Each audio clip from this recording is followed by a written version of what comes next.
Hopefully I didn't mess up my face too bad. Because again, y'all, the camera made me nervous. Like, I'm almost went blank at the beginning. Like, where do I start?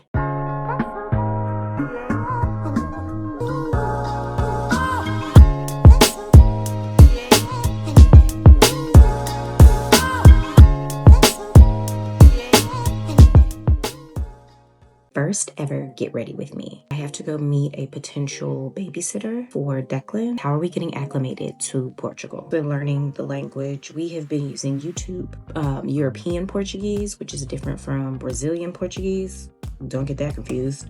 There's apps like Memorize that actually have European Portuguese on it, and Google Translate, of course. So Duolingo didn't help us because it was the Brazilian version, and again, 2 different languages, and that didn't help us with being out and about.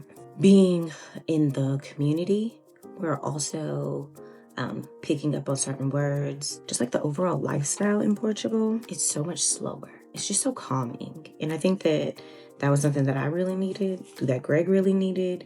Having y'all watch me, it makes me nervous. It's like, ooh, am I doing this right? Did I grab the right brush? The bureaucracy, y'all, is like so slow. Everything is done, which feels like by paperwork, like we have gone back in time.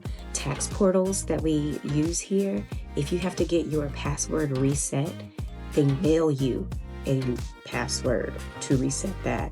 So you have to wait for the government to mail you instead of just like, why can't I do it online? Why can't you email it to me? Why can't I just reset it myself?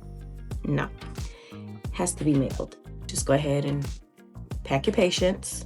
Getting acclimated to shopping here, malls are alive and thriving. Like they've like physically go to the store to get what you need. Amazon is a thing, but we don't have Amazon Portugal. We have Amazon Spain. Once you order through Amazon Spain, it'll come through the normal postal service. When it comes to grocery shopping, the refrigerators and appliances here are a little bit smaller, and the food is fresher. So it's not like we have to bulk up and go like Costco size with all of our like shopping. With the food being on the fresher side, we typically go to the grocery store like every other day. When it comes to meal times, very different here. Breakfast, not really a big deal. Most people will have a little cafe, which is like an espresso shot, and maybe a little croissant, a little sandwich, and keep it moving. Lunch is a production. Lunches around here, they're like 2 hours long. Businesses shut down for lunch, and that's usually between 12 and 2 or 1 and 3. They expect you to come, sit, eat, enjoy, have your coffee afterwards, and then you have to hunt them down for your check to be like, I gotta go. Lunches are very large. That's because when dinner time happens, dinner doesn't happen until 7 o'clock. So between 3 and 7, everything is closed. The restaurants themselves getting ready for dinner. And so if you're hungry in between there where you didn't eat a big enough lunch, you can always run to like the local fast food spots, McDonald's and Burger King, like we have those. So dinner times throw us off. Occasionally we do go out like on the weekends, but like during the weekdays, we just can't do that. Declan is in school, and to eat dinner at 7 o'clock at night for a child, like it just seems very late. Like we start getting him ready for bed around 7:30, and we try to have him in the bed by 8. If he's sitting at a dinner table, man, we're gonna lose him in a heartbeat. So we save going out to eat on the weekends. How are we building community? It's crazy. The internet is very, very helpful.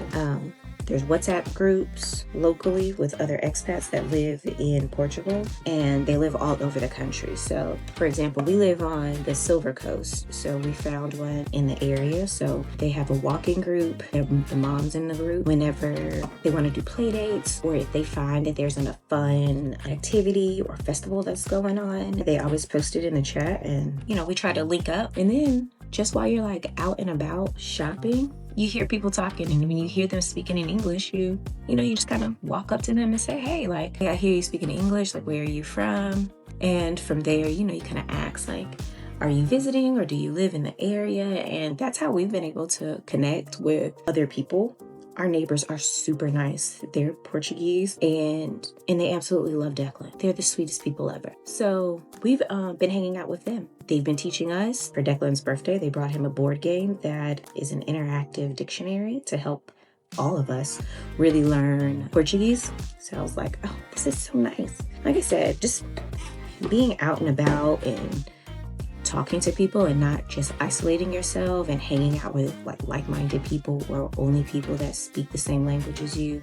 It's been helpful to get out and explore. So our getting acclimated to Portugal has been going pretty well, I would say. Hopefully I didn't mess up my face too bad. Because again, y'all, the camera made me nervous. I'm almost went blank at the beginning, like, where do I start? And I will say, like, these getting ready with you videos now, the ones that I've seen, they make it look so easy. Trying to remember what step you're doing on your makeup, along with keeping track of what you are saying in your head. I don't know if it was just me or what, but struggle bus. I mean, I did write down my notes on what I was gonna say. Maybe it'll get easier over time. Make sure the eyelashes are popping. Ugh, I made a mess. All right, I think that will do for today. Spray the face. All right. I'm gonna go meet this babysitter. Hopefully it is a good connect. Found the babysitter in the mom chat. Hopefully we can use her this weekend for our anniversary. So Greg and I can go out and have a nice dinner without little man. I'll let y'all know what the outcome is. I'll see you in the next one. Bye.